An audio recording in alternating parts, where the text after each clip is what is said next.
സമൂഹ മാധ്യമത്തിലൂടെ ദേശവിരുദ്ധ പരാമർശം നടത്തിയെന്ന പരാതിയിൽ ടെലിവിഷൻ താരമായ അഖിൽ മാരാർക്കെതിരെ പോലീസ് കേസെടുത്തു.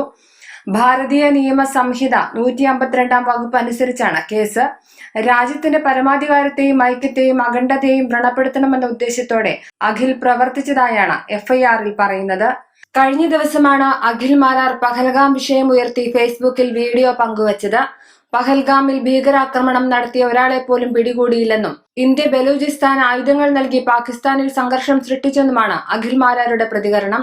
സാധാരണക്കാരായ പാകിസ്ഥാനികളെ കൊല ചെയ്തുവെന്നും മറ്റൊരു കരുത്തരായ രാജ്യത്തിന്റെ അടിമകളായി ആത്മാഭിമാനമില്ലാത്തവരായാണ് നമ്മുടെ ഭരണാധികാരികളും സേനയും നിലകൊള്ളുന്നതെന്നും വീഡിയോയിൽ പറയുന്നു.